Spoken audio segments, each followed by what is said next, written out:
تو اس کا حل تو یہ جائیں الیکشن ٹریبیونل میں، اگر ان کی بات ٹھیک ہے تو وہاں ایویڈنس پیش کریں. اتنا شور ہے، اس شور میں آپ کی جماعت حکومت کیسے کرے گی؟ یعنی کہ تو آپ کے فائدے کے لیے بھی ہے نا کہ اس معاملے کو حل کر لیا جائے.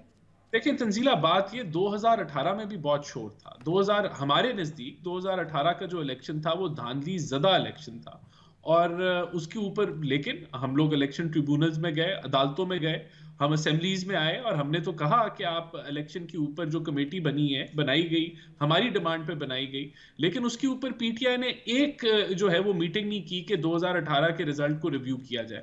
بہرحال ہم سسٹم کے ساتھ چلے کیونکہ ملک نے آگے بڑھنا تھا. ابھی بھی ہم یہی کہتے ہیں کہ آپ جو آئینی طور پہ انڈیپینڈنٹ ادارے ہیں، الیکشن کمیشن ہے اور عدالتیں ہیں، آپ جائیں اور ادھر اپنے جو گریونسز ہیں وہ آپ وہاں سبمٹ کرائیں اور انتظار کریں کہ آپ کو انصاف ملے. ٹھیک ہے، آپ کہہ رہے ہیں آئینی اداروں سے رجوع کرنا چاہیے، لیکن کیا ہم اس میں سے نکلیں گے؟ کیونکہ دیکھیں نا، ہم 2013-14 کے اندر لیٹ می ایڈ، جی ایسا نہیں، ایک بات کر لیجیے. اب ایک جماعت جو ہے اس کو اس بیسس بنا کے وہ کہتی ہے کہ آئی ایم ایف کا معاہدہ بھی نہ ہو، ہم اس معاہدے کو بھی تباہ کر دیں گے. اب وہ ایک جماعت کے لوگ کہتے ہیں کہ اگر ہمارے مطابق فیصلہ نہ ملا، یا جو ہم کہہ رہے ہیں اور ہمیں آج نہ ملا فیصلہ، تو ہم ملک کو نہیں چلنے دیں گے. تو اگر یہ اس طرح کی حرکت کریں گے تو پھر ڈیفینیٹلی اگر قانون کو ہاتھ میں لیں گے تو قانون ٹھیک ہے. اچھا، وہ تو بعد کی بات ہے. ابھی تو جو گریوینس ہے کہ اس کا let me address every thing that Rana صاحب ہیز سیڈ. ٹھیک ہے، وہ کہہ رہے ہیں سولوشنز ٹرائیبیونلز ہیں. وہ خود اپنا ابھی رونا رو رہے ہیں کہ ہم ٹرائیبیونلز میں گئے، آج تک کیسز چل رہے ہیں، کچھ نہ ہوا. ٹرائیبیونل سولوشن نہیں ہے. ٹرائیبیونلز میں صرف بات لٹک جاتی ہے. اس وقت حکومت سازی کے لیے ایک ایسی جماعت سامنے آ رہی ہے جس کے پاس عوام کا مینڈیٹ نہیں ہے. بہت مشکل فیصلے ہیں، بہت مشکل فیصلے کرنے ہیں، اور وہ یہ نہ اکیلے میں کر سکتے ہیں. آپ کو کہا تھا انہوں نے آپ بنا لیں حکومت، نہ ہی لوگوں کے اعتماد کے بغیر. جی ہمارے پاس مکمل نمبرز نہیں ہیں کسی کے ساتھ بیٹھ جائیں. ہم نے پہلے ہی اصولی موقف لیا تھا کہ ہم آئندہ، خان صاحب نے کہا تھا، ہم کسی لولی لنگڑی حکومت کو نہیں بنائیں گے. جب ہمیں عوام مینڈیٹ دے گی ہم اس مینڈیٹ پر حکومت کریں گے. ٹھیک، کیونکہ ہم اپنے نظریے پہ چلنا چاہتے ہیں. عوام نے ہمیں مینڈیٹ دیا ہے، عوام کے مینڈیٹ پہ ڈاکہ ڈالا گیا ہے. ٹھیک، ہم نون لیگ سے نہیں کہہ رہے کہ وہ اس کو سلجھائیں، کیونکہ وہ سلجھانے والے نہیں ہیں. ای سی پی کی جہاں تک بات ہو رہی ہے، ای سی پی کا کردار تھوڑا مشکوک رہا ہے اس الیکشنز میں. آپ نے دیکھا کس طرح وہ ہماری جماعت کے خلاف پارٹی بن کر آئے، ہمارا نشان چھیننے آئے. پھر آپ نے دیکھا فری اینڈ فیئر الیکشنز کے لیے ہوتا ہے ایک لیول پلینگ فیلڈ، وہ نہیں دیا گیا. ہم نے کمپلینٹس بھی کی، اس پہ الیکشن کمیشن آف پاکستان نے کوئی ایکشن نہیں لیا. مگر پھر بھی وہ ادارہ ہے، ہم ان کے پاس جا رہے ہیں. عدالتیں ہیں، ہم عدالتوں میں جا رہے ہیں. پارلیمان میں ہم پھر بھی آئیں گے، ہم اپنا کردار ادا کریں گے. مگر اگر یہ کہہ رہے ہیں کہ پارلیمان تب بھی چلا، آپ کو یاد ہے کس طرح چلا پارلیمان؟ کیا پارلیمان صحیح طریقے سے چلا؟ روز شور ہوتا تھا وہاں پر، روز لگتا تھا کہ کسی منڈی میں، مچھلی منڈی میں آ گئے ہیں. تو کیا آج جس نازک موڑ پہ پاکستان کھڑا ہے، کیا ہم اسی طرح کا پارلیمان چاہتے ہیں کہ ایک مچھی منڈی ہو، وہاں پہ شور شرابہ ہو، وہاں پہ قانون سازی نہ ہو؟ حزب اختلاف بن جائیں؟ نہیں، ہم تو بنیں گے، ہم تو دیکھیں ہم بنیں گے. مگر ہم جو ہمارے، پلیز سر ڈونٹ انٹرپٹ، ہمارے لوگوں کے جو ووٹ پہ ڈاکہ ڈلا ہے، ہم اپنے ووٹر کے بھی تو جواب دہ ہیں نا. نہیں، آئی وانٹ ٹو سے سم مور. یہ جو کہہ رہے ہیں کہ ہم نے ملک کو آگے بڑھایا اور پارلیمان میں آئے، تو کس طرح کیا؟ آئی ایم ایف پہ یہ بات کر رہے ہیں. تو دیکھیے، ہم آئی ایم ایف سے یہ نہیں کہہ رہے پاکستان کو قرضہ نہ دیں، مگر یہ تناظر دیکھیں کس تناظر میں گفتگو ہو رہی ہے. جب 2023 میں جنوری میں آئی ایم ایف کا وفد آیا تھا پاکستان، وہ خان صاحب کو ملنے آیا، ان کی وہاں گفتگو ہوئی. انہوں نے خان صاحب کو ایک بات بڑی کیٹیگورکلی کہی کہ ہم گارنٹی کرتے ہیں کہ الیکشنز وقت پر ہوں گے اور الیکشنز شفاف ہوں گے. انہوں نے کیسے گارنٹی کر سکتا ہے؟ آئی ایم ایف نے کہا، جی آپ اخبار پڑھ لیں، I'll come to that too sir کہ آئی ایم ایف کیسے کر سکتا ہے، بٹ آپ اخبار پڑھی. یہ آئی تھنک 7 جنوری کا اخبار ہوگا، نکال لیجیے. اس میں لکھا ہے I M F says assured that elections would be held on time and fairly. انہوں نے یہ بھی کہا کہ جو لون اگریمنٹ ہے ہم نے اس طرح ڈیزائن کی ہے ٹو انشور کہ یہ ہو and we will be monitoring it. یہ آئی ایم ایف کے لفظ ہیں، انہوں نے خود کہا. اس شرائط پہ انہوں نے لون دیا. اب اگر آپ پوچھتے ہیں کہ آئی ایم ایف کیسے کر سکتا ہے، تو آپ کے سامنے بہت سے ایگزامپلز ہیں. وینیزویلا جو ساؤتھ امریکہ ایک ملک ہے، وہ ایک بہت بڑا ایگزامپل ہے. وینیزویلا کو آئی ایم ایف نے کووڈ میں جو ان کا ایک اسپیشل فنڈ تھا کووڈ کے لیے، اس سے بھی پیسے نہیں لینے دے. کیوں؟ کیونکہ وہ کہتے تھے آپ کے الیکشن شفاف نہیں ہوئے. ٹھیک ہے, میں ذرا اس بات پہ ذرا رکیے, میں ذرا رانا صاحب سے want to add one more thing to this day. بہت لمبی بات ہو جائے گی, پھر ان کا رہ جائے گا. 2024 میں الیکشنز ہونے والے ہیں وینیزویلا میں, اور آئی ایم ایف ابھی بھی یہ لیوریج ہولڈ کر رہا ہے وینیزویلا پہ کہ جب تک آپ اپوزیشن ممبرز کو ریلیز نہیں کریں گے, یہاں پہ تو آئی ایم ایف نے دے دیا تھا نا, ابھی بھی انہوں نے ٹرانچ اپنی جو. تو ہم آئی ایم ایف کو یہ نہیں کہہ رہے آپ پیسے مت دیں, ہم کہہ رہے ہیں کہ آپ نے جو معاہدہ کیا تھا, آپ نے ہمارے ساتھ جو ہمیں انڈرسٹینڈنگ دی تھی, اس پہ آپ گفتگو کیجئے, آپ فورینزک آڈٹ کے لیے کال کیجئے. ہم چاہ رہے ہیں کہ جب وہاں سے پریشر آئے گا تو پھر یہاں پہ کارروائی. رانا صاحب, جو معاملات ہیں مشکل فیصلوں کے, ظاہری بات ہے اس میں تو آپ کو ایک پولیٹیکل سٹیبلٹی کی ضرورت ہے. وہ political stability without bringing Pakistan Tehreek Insaf on board وہ شاید پاسبل نہیں ہوگی. تو آپ کو لگتا ہے کہ میاں صاحب کین پلے اے رول, ظاہر سینئر سیاستدان ہیں, یہ شوڈ پلے اے رول, یا زرداری صاحب شوڈ پلے اے رول, کیا دیکھتے ہیں آپ, کیسے آگے بڑھیں؟ سب سے پہلے تو میں کچھ حقائق آپ کے سامنے رکھ دیتا ہوں. 35 پنکچر بھی سچ بیچا گیا تھا پاکستان کو, جو کہ بالکل جھوٹ نکلا. تو اس جماعت کا پروپیگنڈا کا ایک ہسٹری ہے جو کہ بار بار ریپیٹ ہوتی ہے کہ کس طریقے سے یہ عوام کو گمراہ کرتے ہیں. اب انہوں نے کہا کہ مینڈیٹ چوری کر کے ہم آئے ہیں.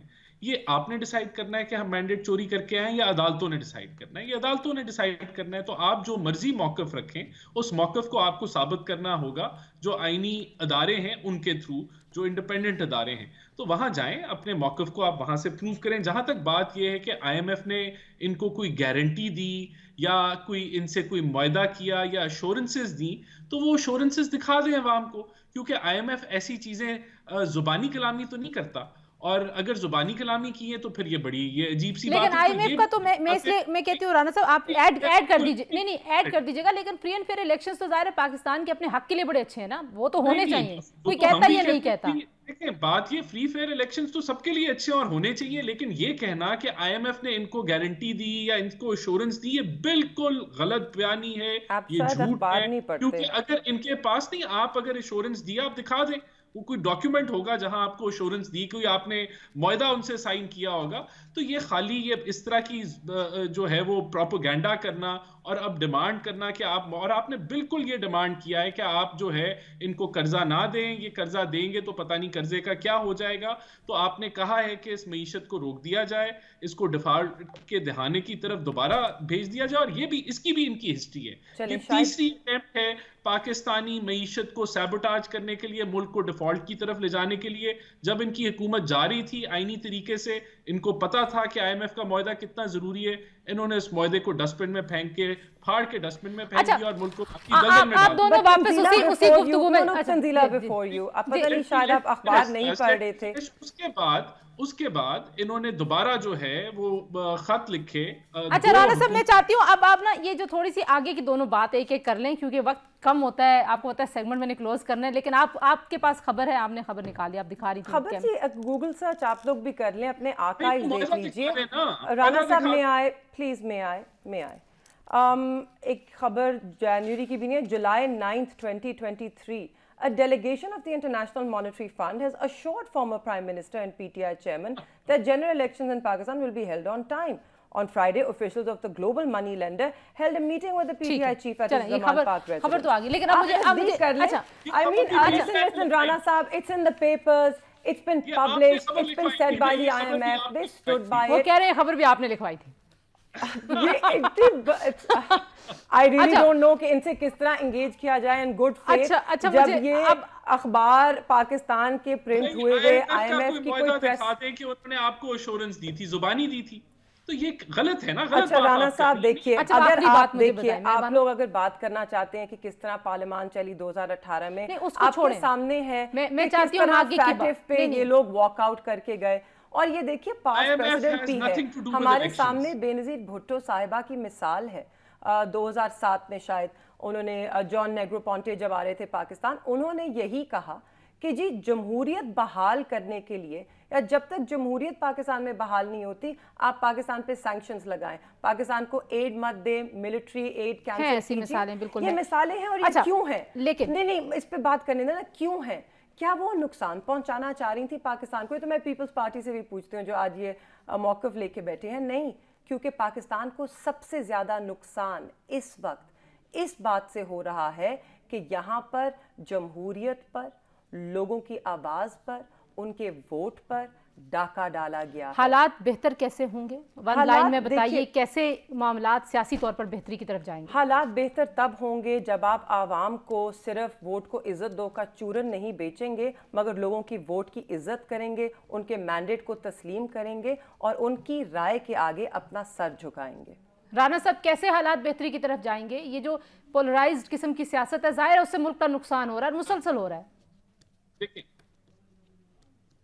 دیکھیں ہم تو ان کو اسمبلی میں دعوت دیتے ہیں، آئیں ملک کو چلنے دیں، بس قانون کو اپنے ہاتھ میں نہ لے۔ دیکھیں جمہوریت تب بھی اسٹرینتھن نہیں ہوئی تھی جب RTS بٹھا کے ان کا جو ایجنڈا تھا PTI کو نافذ کرنے کا وہ امپلیمنٹ کیا گیا تھا۔ جمہوریت تب بھی اسٹرینتھن نہیں ہوئی تھی جب جمہوریت تب بھی اسٹرینتھن نہیں ہوئی تھی جب PTI کے چیئرمین اور PTI کی حکومت اپوزیشن کے ساتھ انگیج نہیں کرتی تھی اور نیب کے کالے قانون کو لے کے چن کے ایک اپوزیشن لیڈر کو جیلوں میں جب بھجوایا گیا کالے قانونوں کے تحت۔ There's a list of mistakes. Are we going to repeat those mistakes and ہم چاہتے ہیں کہ ایکسپیکٹ کریں نئے ریزلٹس؟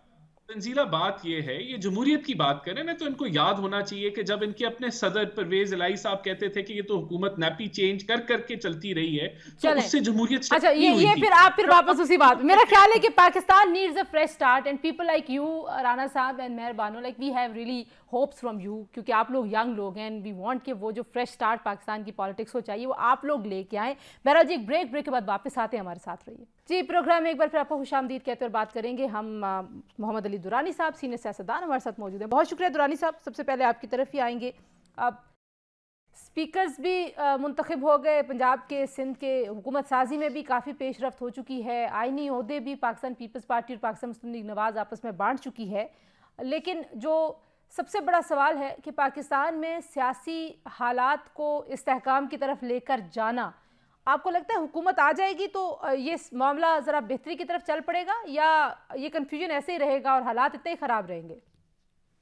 بسم اللہ الرحمن الرحیم۔ جہاں تک حکومت کے آنے کا تعلق ہے، دعا تو یہی ہے کہ حکومت آئے اور اس کے نتیجے میں پاکستان کو استحکام ملے، معاشی استحکام ملے، جو ترقیاتی استحکام ملے۔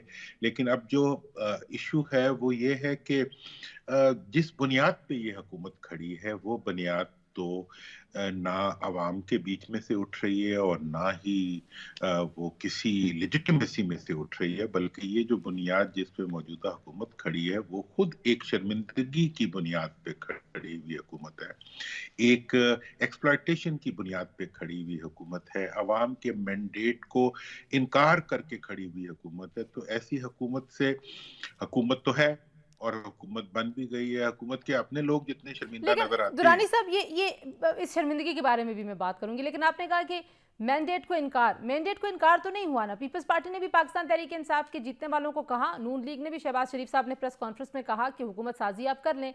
اب پاکستان تحریک انصاف کہتی ہے مرزا یار اکیلا پھرے گلیوں میں اور کوئی ہونا نہیں چاہیے ملک میں، وہ پرانی روش ہے، وہ بھی تو نہیں سیکھے ہیں، وہ کہتے ہیں ہم کسی سے بات نہیں کریں گے۔ تو کچھ مینڈیٹ ان کو بھی عوام نے مینڈیٹ دیا تھا نا، وہ کیا کرتے پھر رہے ہیں؟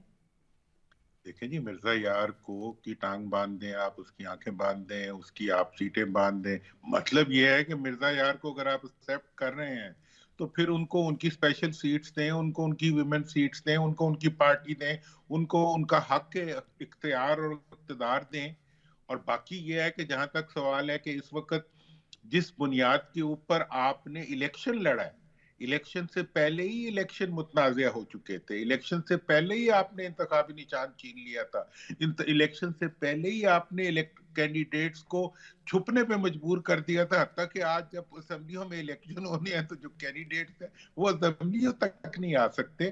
تو مطلب یہ ہے کہ یہ مینڈیٹ پولیس کا دیا ہوا مینڈیٹ ہے، یہ مینڈیٹ جو ہے یہ تھانے کا مینڈیٹ ہے جو آج اسمبلی تک پہنچ گیا ہے۔ تو آپ کو شرمندہ، آپ کو جیتنے والے شرمندہ نظر آتے ہیں، آپ یہ کہہ رہے تھے؟